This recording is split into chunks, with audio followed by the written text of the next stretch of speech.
कभी आपने सोचा है कि कुछ लोग जीवन भर मेहनत करते हैं, फिर भी गरीबी का सामना करते रहते हैं, जबकि कुछ ऐसे होते हैं जो बिना ज्यादा मेहनत किए भी सफलता और समृद्धि की ओर बढ़ते जाते हैं।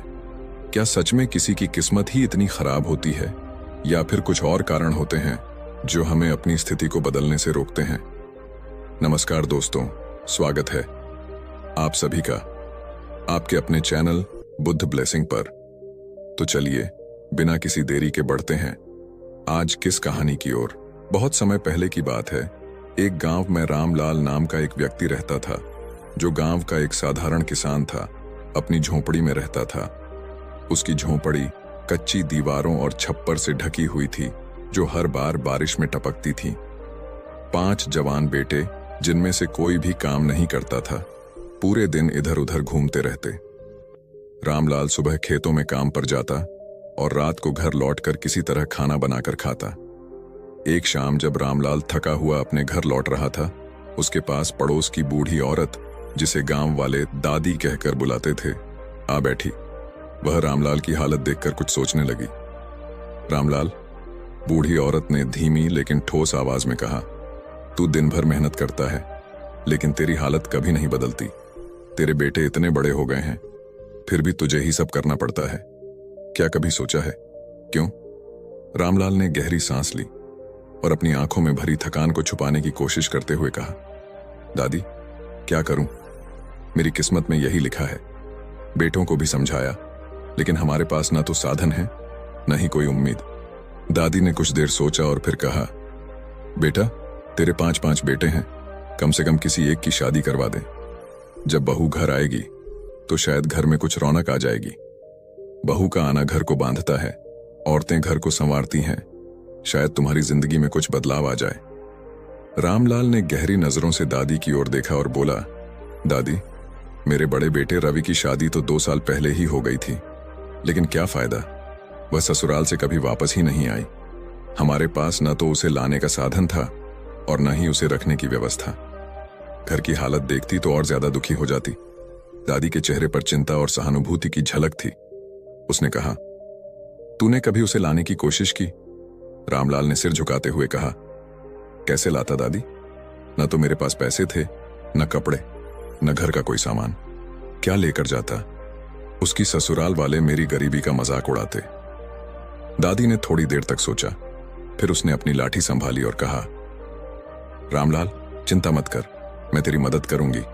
कल सुबह रवि को मेरे पास भेज देना, मैं उसे कपड़े दूंगी और थोड़ा सामान भी। वह अपनी पत्नी को लाकर इस घर को नया जीवन दे सकता है। रामलाल की आंखों में थोड़ी उम्मीद जागी। वह बोला, दादी, तुम तो भगवान हो, लेकिन मेरी किस्मत को बदलना इतना आसान नहीं है। क्या वह लड़की इस हालत में इस घर में रह पाएगी? दादी ने मुस्कुराते हुए कहा, बेटा, किस्मत मेहनत और समझदारी से बदली जा सकती है। तू रवि को भेज दे, बाकी सब मैं संभाल लूंगी। बहू आएगी तो घर में रौनक जरूर आएगी, बस तू हिम्मत मत हार। रामलाल ने सिर हिलाया और दादी के सामने कृतज्ञता प्रकट करते हुए घर चला गया। सुबह सुबह रवि को बुलाकर रामलाल ने उसे सारी बात बताई। रवि पहले तो झिझका, लेकिन फिर तैयार हो गया। वह अपनी पत्नी को लाने के लिए दादी से कपड़े और थोड़ा सामान लेने दादी के घर चला गया। रवि, जो अक्सर अपने घर की गरीबी और संघर्ष को देखता था, आज कुछ अलग महसूस कर रहा था।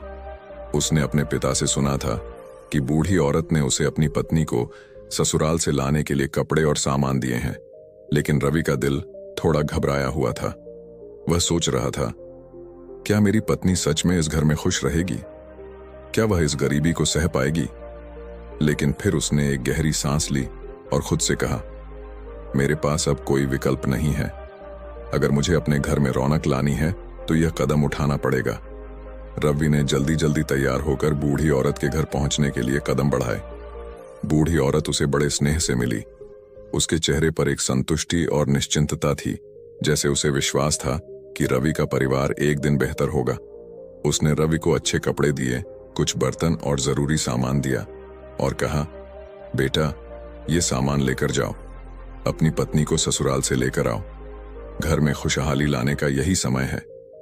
रवि ने कपड़े पहनकर और सामान लेकर ससुराल की ओर निकल पड़ा। रास्ते भर वह यही सोचता जा रहा था, क्या मेरी पत्नी यह सब समझ पाएगी? क्या वह मेरी गरीबी को लेकर मुझसे नफरत तो नहीं करेगी? रवि की ससुराल में उसकी पत्नी का स्वागत बहुत गर्मजोशी से हुआ। ससुराल वाले उसे देखकर खुश थे, लेकिन रवि की पत्नी को यह देखकर थोड़ी हैरानी हुई कि उसके पति के साथ आए सामान में कितनी कम चीजें थीं। उसने सोचा, क्या मेरे घर वाले यह सब देखेंगे? क्या वे मेरे पति की गरीबी को लेकर हंसी उड़ाएंगे? लेकिन ससुराल वालों ने उसे मनाया और कहा, तुम वापस आई हो तो हमारा घर भी फिर से रोशन होगा। ये सामान थोड़े कम हैं, लेकिन हमारी खुशियां बड़ी हैं। 2 दिन ससुराल में बिताने के बाद रवि अपनी पत्नी के साथ घर लौट आया। दोनों को एक नया विश्वास मिला था, लेकिन पत्नी के मन में बहुत सारे सवाल थे। रवि की पत्नी ने घर लौटते ही देखा कि उसका घर बहुत छोटा था और यह कोई भी लड़की अपने सपनों के अनुसार नहीं चाहती। घर में कमरा भी छोटा था, रसोई भी साधारण थी, लेकिन सबसे बड़ी बात यह थी कि सब कुछ अस्त व्यस्त था। घर में कोई भी योजना नहीं थी, कोई भी व्यवस्था नहीं थी। जब रवि और उसकी पत्नी घर लौटे तो पत्नी ने देखा कि घर पूरी तरह से गंदा पड़ा था। बर्तन इधर उधर फैले हुए थे, रसोई का काम अधूरा था और बिस्तर भी अस्त व्यस्त थे। रवि और उसकी पत्नी के बीच चुप्पी छाई हुई थी। पत्नी ने सोचा, क्या यह घर मेरा है? क्या मैं यहां रह पाऊंगी? लेकिन उसने हार नहीं मानी। वह जानती थी कि घर को ठीक करना और यहां रहने के लिए कुछ न कुछ करना जरूरी है। उसने फैसला किया कि वह अपने पति से बात करके घर की सफाई शुरू करेगी। उसने धीरे धीरे घर के हर कोने को देखा, सफाई शुरू की और रसोई में बर्तन धुलने लगी। जब रवि खेत से घर लौटा तो उसने देखा कि घर पूरी तरह से बदल चुका था। बर्तन धोकर सफाई करके घर को सुंदर और व्यवस्थित किया गया था। घर के हर कोने में एक नई ऊर्जा महसूस हो रही थी। रवि की पत्नी ने कहा, अब यह घर थोड़ा सा अपने जैसा महसूस हो रहा है। अगर हम सब मिलकर कुछ बदलाव लाएंगे तो यह घर हमें खुशहाल बना देगा। रात को जब सभी परिवार के लोग एक जगह बैठे थे तो रवि की पत्नी ने सबको एक साथ बुलाया और कहा, देखिए, हम सब मिलकर इस घर को संवार सकते हैं। अगर हम इसे छोड़ देंगे तो यही हालत हमेशा रहेगी। हमें इसे सुधारने के लिए मेहनत करनी होगी। पहले घर की सफाई, फिर घर के काम, फिर अपनी फसल और व्यवसाय की ओर ध्यान देना होगा। रामलाल, जो पहले खुद को अपनी गरीबी का कारण मानता था, ने अपनी बेटी की बात सुनी और कहा, बिल्कुल बेटी, मगर हमारे पास तो साधन ही नहीं है। फिर भी अगर तुम्हारा विश्वास है तो मैं भी कोशिश करूंगा। रवि की पत्नी ने कहा, हमारे पास साधन नहीं है, लेकिन हमारी मेहनत और समझदारी से हम सब कुछ बदल सकते हैं। याद रखें, सच्ची मेहनत कभी बेकार नहीं जाती। रामलाल की आंखों में आंसू थे। उसने अपनी बेटी का हाथ पकड़ा और कहा, बिल्कुल, अगर हम सब एकजुट होकर मेहनत करेंगे तो यह घर हम सबका घर बनेगा। अगले दिन से रवि और उसकी पत्नी ने घर के सभी कामों में हिस्सा लिया। सबसे पहले रवि ने अपने भाइयों को बुलाया और उन्हें खेतों में काम करने के लिए प्रेरित किया। पत्नी ने घर की सफाई को रोज की आदत बना लिया। घर का माहौल अब बदलने लगा था। रसोई में हर चीज व्यवस्थित होने लगी। बर्तन अब कभी गंदे नहीं रहते थे और हर व्यक्ति अपने काम में व्यस्त रहता था। रवि की पत्नी ने खेत में नई फसल लगाने का विचार किया। कुछ समय पहले रामलाल के पास एक छोटी सी जोत थी जिसमें ज्यादा फसल नहीं उगती थी, लेकिन अब उसने अपनी पुरानी आदतें बदल ली थीं। कुछ महीनों में घर की स्थिति में बदलाव आना शुरू हुआ। पहले जहां घर में गंदगी और उदासी का माहौल था, अब वहां सफाई और खुशहाली का माहौल था। खेतों में अब अधिक फसल उगने लगी थी। रोटी पहले कम थी, अब भरपूर होती थी। रामलाल ने महसूस किया, बेटा, सच में जब मेहनत और समझदारी से काम किया जाता है तो किस्मत बदलने में देर नहीं लगती। रवि की पत्नी ने कहा, अगर हम सब एक साथ रहें तो गरीबी को भी दूर कर सकते हैं। हमारी सबसे बड़ी ताकत हमारी एकजुटता और मेहनत है। रवि के पिता रामलाल अब घर की स्थिति में बदलाव लाने के लिए हर रोज मेहनत कर रहे थे।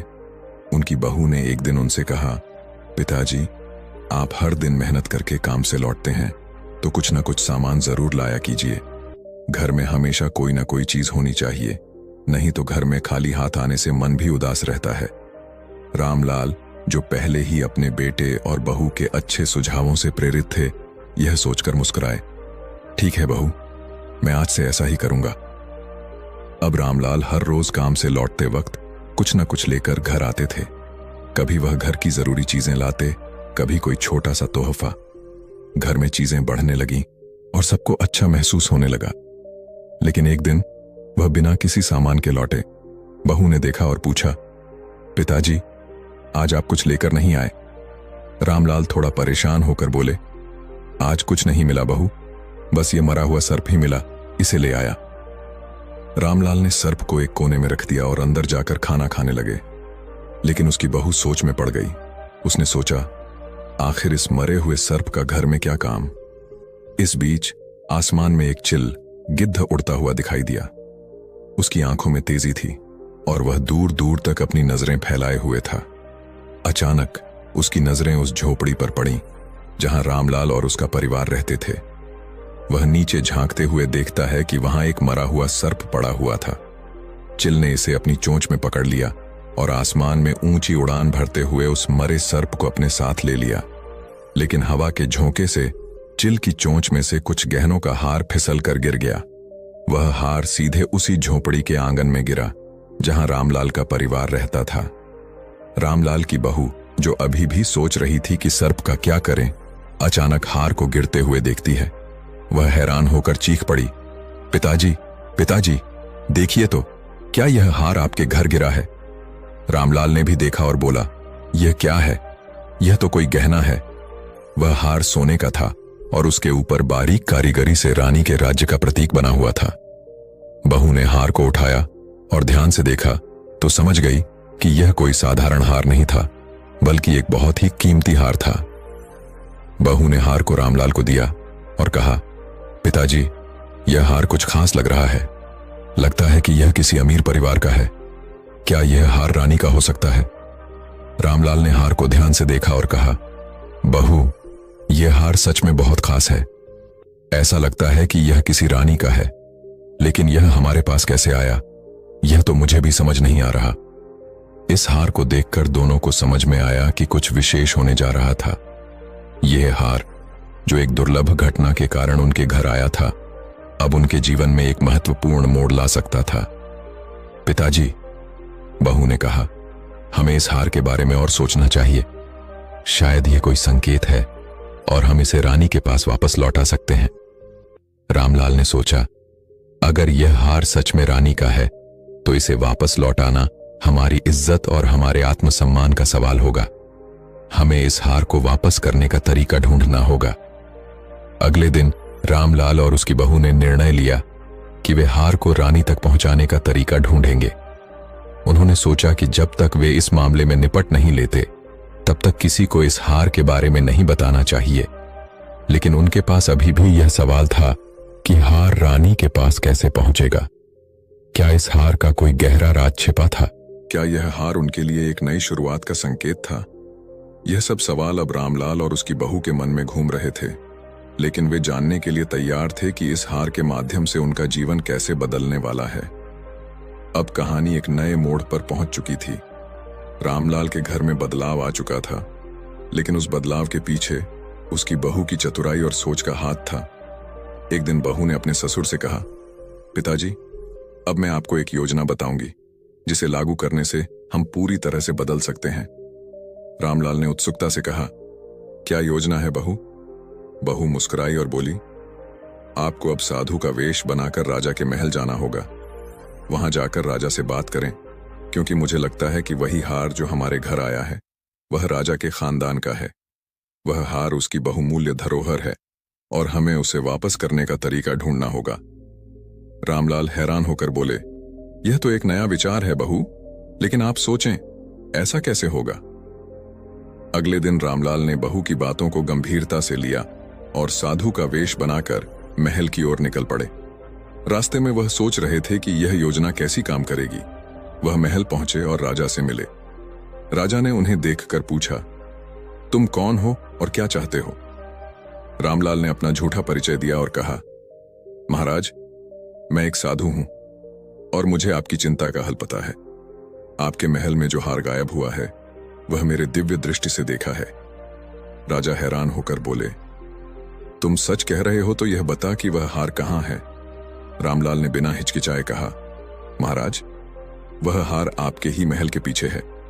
एक चिल ने उसे उड़ा लिया था और वह आपको वापस मिलेगा, लेकिन उसके लिए आपको एक योजना लागू करनी होगी। राजा चौंकते हुए पूछा, क्या योजना है? रामलाल ने कहा, आप महल के पीछे के सैनिकों को हटा दीजिए। अगर आप ऐसा करेंगे तो कल वह हार आपको वापस मिल जाएगा। राजा ने सोचा, अगर यह साधु सच बोल रहा है तो यह मेरे लिए फायदेमंद होगा, और उसने रामलाल की बात मान ली। अगले दिन रामलाल और राजा महल के पीछे गए, जहां वह हार छुपा हुआ था। जैसे ही राजा ने देखा, वह हार सचमुच वहीं पड़ा था। राजा बहुत खुश हुआ और रामलाल से कहा, तुमने मेरा बहुत बड़ा नुकसान बचाया। अब तुम्हें जो चाहिए वह मुझसे मांग लो। रामलाल ने कहा, महाराज, मुझे कुछ नहीं चाहिए, बस मैं आपको एक सलाह देना चाहता हूं। इस साल धनतेरस के दिन राज्य में किसी के घर दिया नहीं जलना चाहिए, सिवाय मेरे घर के। राजा चौंकते हुए बोला, क्या? यह तो बड़ी अजीब बात है साधु। क्या तुम मेरी बात का मजाक उड़ा रहे हो?